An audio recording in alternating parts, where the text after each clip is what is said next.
Fala aí, meu povo, aqui é o JP e a gente agora vai para a nossa última parte do nosso estudo de termoquímica, conhecendo aí alguns últimos detalhes depois de tudo que a gente já estudou sobre conceitos, formas de calcular esse calor envolvido aí em reações, em transformações como um todo.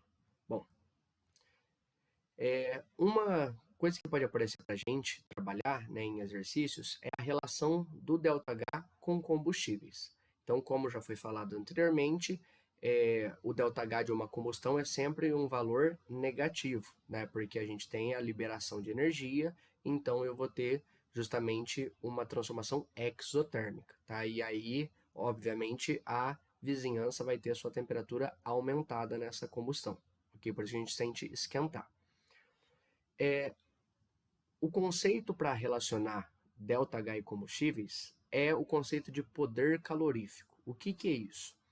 Poder calorífico é uma quantidade de energia liberada, como eu disse, na queima de uma unidade de massa. Em geral, a gente trabalha essa massa em gramas para um reagente combustível, ok?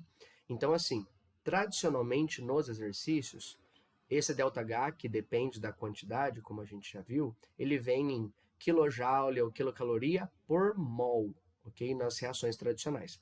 Mas em alguns casos a gente precisa poder trabalhar com essa energia para cada unidade de massa, por exemplo, quilocaloria por grama ou quilojoule por grama.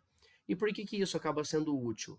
Porque a gente vai conseguir comparar diferentes combustíveis. E isso é uma coisa que aparece nos exercícios. Por exemplo, comparar a eficiência energética de gasolina, etanol, ou mesmo de diesel, enfim. Então eu posso comparar diferentes perfis de combustível usando como conceito esse poder calorífico. E como que a gente vai fazer isso, já que a gente tem a informação muitas vezes em quilocaloria por mol, ou energia por mol?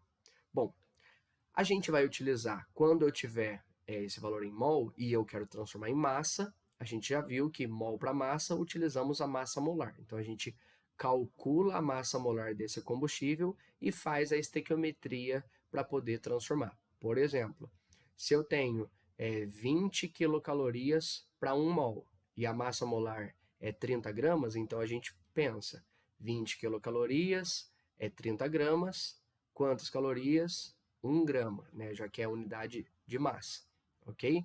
E assim por diante, tá? Então, esse daqui fica um jeito bem simples para a gente poder transformar. E além disso, caso o exercício traga um combustível líquido, então muitas vezes ele vai trazer volume do nosso combustível. E como que eu vou conseguir transformar isso para massa? Então a gente transforma volume em massa utilizando a densidade desse combustível.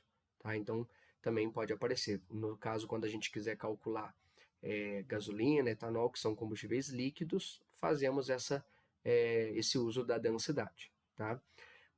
Esse conceito de poder calorífico também pode ajudar a gente a pensar com relação à nossa alimentação. Né? Então, por exemplo, por que ingerir a mesma quantidade, por exemplo, de carboidrato, de proteína ou de lipídios, eu tenho justamente calorias diferentes?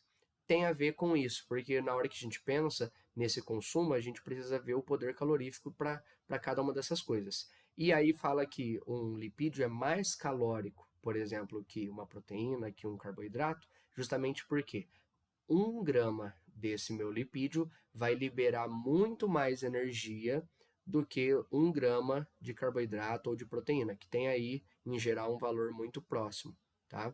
E com esse raciocínio a gente consegue pensar. Por isso que quando a gente quer queimar calorias, que a gente fala do nosso corpo, no sentido de queimar as gorduras, né, diminuir a quantidade desses lipídios, então a gente tem que fazer muito mais exercício, porque na hora que eu quero eliminar 1 grama, ele libera muita energia, e aí, obviamente, eu preciso gastar essa energia fazendo atividade física, ok? Coisa que não acontece quando eu estou falando de carboidrato, de proteína, ok? Então, só para a gente ajudar a pensar como que funciona isso daí da nossa alimentação relacionada à questão das calorias, ok?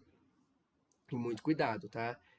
Fica aí um parênteses, né, um alerta que a nossa alimentação tem que ser balanceada para a gente conseguir ter todos os nutrientes essenciais, né, para a gente poder ter uma boa saúde, ok? Não é simplesmente cortar uma determinada classe de nutrientes.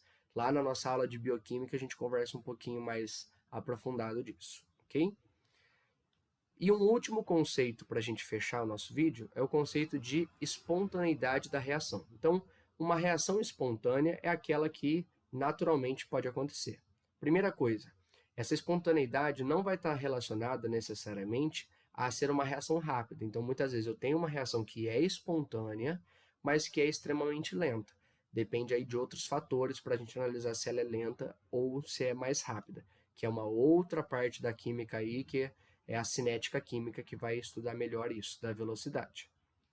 Bom, basicamente a gente precisa pensar o seguinte: tudo na natureza vai buscar um estado de menor energia. Por quê? A estabilidade está associada a esse estado de menor energia, ok? Então a gente já viu em outras partes aí da termoquímica que eu fui comentando como que isso acontece.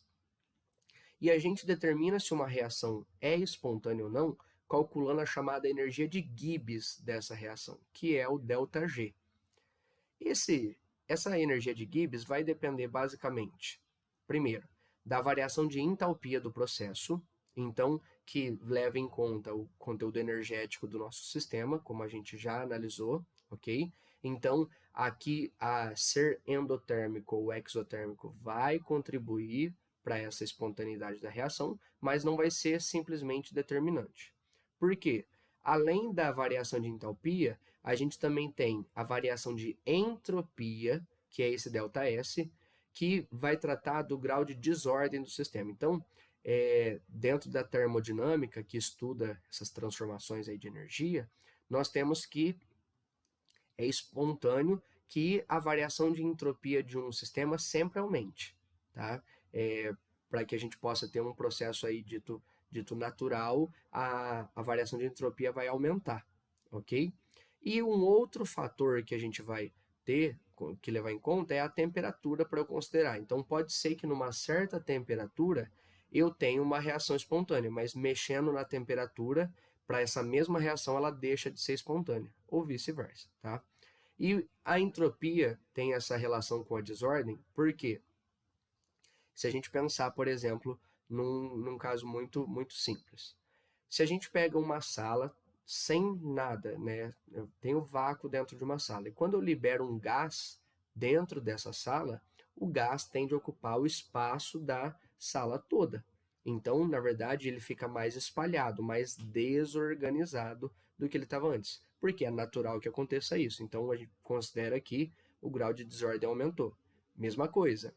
Se a gente tem, por exemplo, quando a gente joga o sal na água, ou como o sal se mistura com a água, não tem tendência dele ficar no fundo. Ele, por mais que você não mexa, né, mais lentamente ele vai se dissolvendo até que você espalhe esse sal por toda a água, ok? Aí no ponto de saturação e tudo mais, mas é natural que ele vá se espalhando. Então, essa desordem vai aumentando no sistema, ok?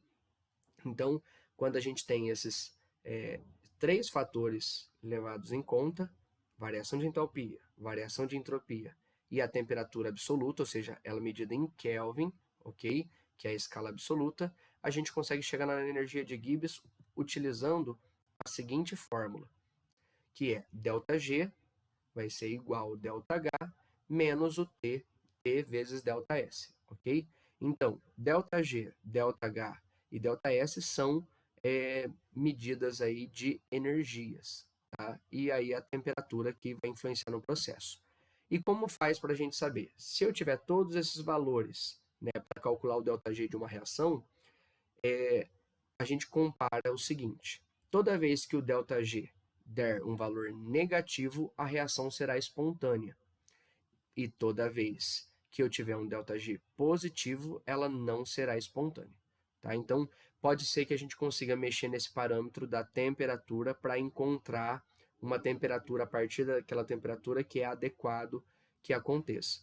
Pensando aqui, a temperatura, como é uma temperatura absoluta, ela nunca vai ser negativa, ok? E, como eu disse, é um processo natural que a entropia aumente. Então, esse valor vai ser positivo. Então, aqui, ó, positivo e positivo aqui vai dar uma parcela toda negativa por conta do negativo da fórmula. E aí, o ΔH, como a gente viu, pode ser, em alguns casos, positivo, endotérmico, ou negativo, exotérmico.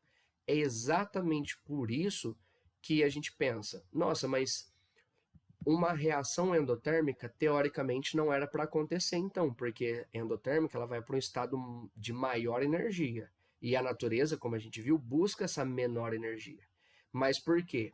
Pode ser que num processo dito endotérmico, você tenha uma compensação da entropia e da temperatura. Então, por isso que, mesmo aumentando um pouco o ΔH, você consegue diminuir muito mais com o T e o ΔS. E aí, nesse saldo, o ΔG acaba sendo negativo. E aí a reação se torna espontânea. Ok? Então, são parâmetros aí para a gente considerar se uma reação é espontânea ou não.